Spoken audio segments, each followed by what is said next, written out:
Mass మహారాజా రవితేజ ప్రేక్షకులకు కిక్కిచ్చే నటుడు. ఖతర్నాక్ dialogue డెలివరీతో విలన్స్కి బలుపు చూపించే బెంగాల్ టైగర్.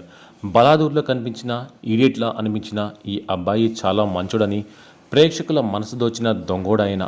ఎంతో కాదు, తెలుగు సినిమా బాక్సాఫీస్ను క్రాక్ పుట్టిస్తున్న బాక్సాఫీస్ ధమాకా ఎలా ఉంటుందో చూపించాడు. సినిమా ఇండస్ట్రీలో గాడ్ ఫాదర్స్ ఉంటేనే పైకొస్తారు. అలాంటిది అసలు గాడ్ ఫాదర్స్ అంటూ లేకుండా స్వశక్తితో ఎదిగిన అతి కొద్ది మంది నటుల్లో రవితేజ ఒకరు.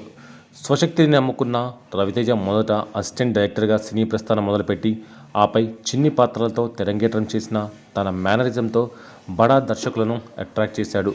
హీరోగా ఎదిగి ఎందరికో ఆదర్శంగా నిలిచాడు. రవితేజ పూర్తి పేరు రవిశంకర్ రాజ్ భూపతిరాజు. 1968 జనవరి 26న తూర్పుగోదావరి జిల్లా జగ్గంపేటలో జన్మించాడు. తల్లిదండ్రులు రాజగోపాల్ రాజు, రాజలక్ష్మి భూపతిరాజు. చిన్ననాటి నుండే సినిమాల మీద అమితాసక్తితో ఇండస్ట్రీకి వచ్చిన రవితేజ ఎన్నో కష్టాలకు ఎదురొడ్డి నిలదొక్కున్నాడు. వచ్చిన ఏ అవకాశాన్ని వదులుకోలేదు. కర్తవ్యం సినిమాతో తెరంగేట్రం చేసిన రవితేజ చైతన్య, అల్లరిపేడు లాంటి చిత్రాలతో చిన్న చిన్న పాత్రలు పోషించాడు.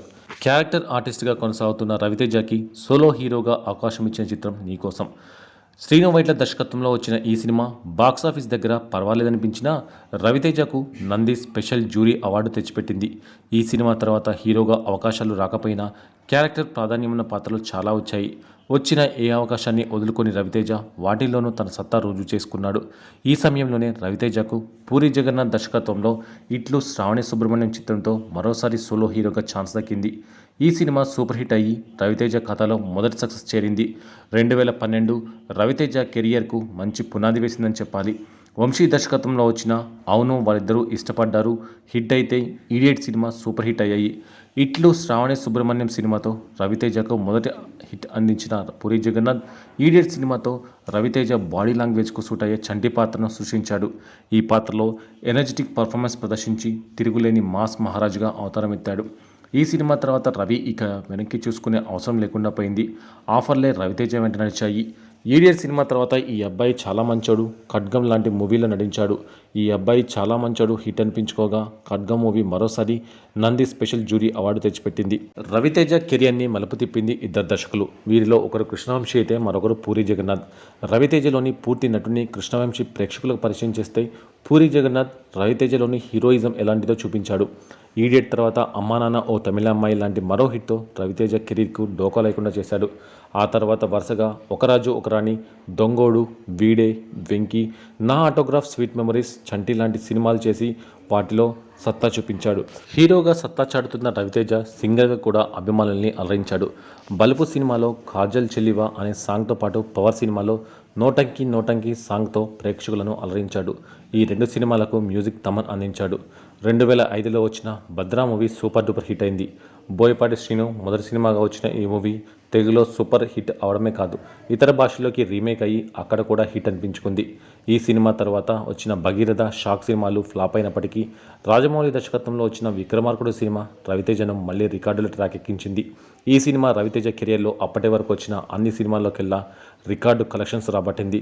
విక్రమార్కుడులో ఫస్ట్ టైం అత్తిలి సత్యబాబుగా విక్రమ్ సింగ్ రాథోడ్గా డ్యూయల్ రోల్ పోషించాడు. అత్తిలి సత్యబాబు పాత్రలో కామెడీతో ఆకట్టుకుంటే విక్రమ్ రాథోడ్ పాత్రలో రౌద్ర రసంతో అలరించాడు. ఈ సినిమా రవితేజ్ కెరియర్లోనే వన్ ఆఫ్ ది బెస్ట్ మూవీగా నిలిచింది. ఆ తర్వాత ఖతర్నాక్, కృష్ణ, బలాదూర్, దుబాయ్ సీను లాంటి చిత్రాలలో నటించాడు. కామెడీ పాత్రతో అలరించిన ఖతర్నాక్ సినిమా బాక్సాఫీస్ దగ్గర ఫ్లాప్గా నిలిచింది.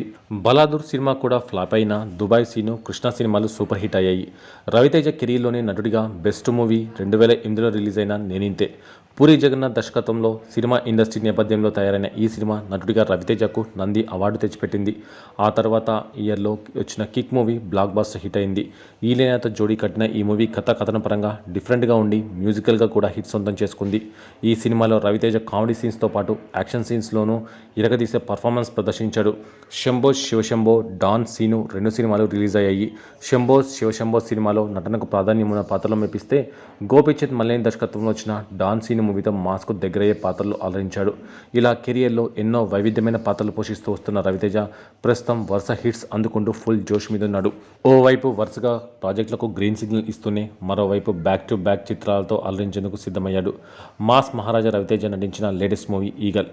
కావ్య తాపర్ హీరోయిన్గా నటిస్తోంది. పీపుల్ మీడియా ఫ్యాక్టరీ సంస్థ నిర్మిస్తున్న ఈ చిత్రాన్ని దర్శకుడు కార్తిక్ ఘట్టమనేని తెరకెక్కిస్తున్నారు.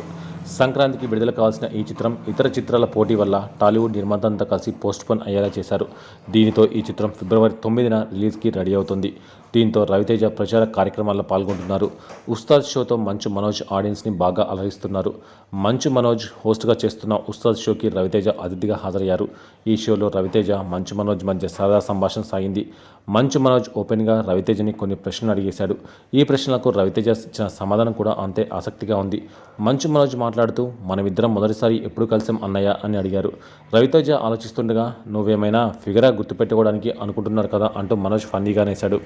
అనంతరం మరో ప్రశ్న అడుగుతూ ఇండస్ట్రీలో రవితేజ వాడే బీప్లు అంటే బూతులు ఇంకెవరూ మాట్లాడరు అంట నిజమేనా అని ప్రశ్నించాడు. రవితేజ కూడా ఓపెన్గానే సమాధానమిచ్చాడు. అందరూ బూతులు మాట్లాడతారు కానీ నేను ఎక్కువగా ఓపెన్ అయిపోతా అంతే తేడా అని బదులిచ్చారు. ఇండస్ట్రీలో రవితేజతో జోవియల్గా ఉంటారని అందరికీ తెలుసు. మంచు మనోజ్ అడిగిన ఈ ప్రశ్నతో బూతులు కూడా ఓపెన్గానే మాట్లాడతారనే విషయం బయటికి వచ్చింది. ఇక రవితేజ నటించిన గత చిత్రాలు టైగర్ నాగేశ్వరరావు, రావణాసుర బాక్సాఫీస్ వద్ద అంతగా రాణించలేదు. దీంతో రవితేజ ఈగల్ చిత్రంపై అంచనాలు భారీగా నెలకొన్నాయి. ట్రైలర్ అయితే బాగానే వర్కౌట్ అయింది. మరి సినిమా ఎలా ఉండబోతుందో అనే ఉత్కంఠ అందరిలో నెలకొంది.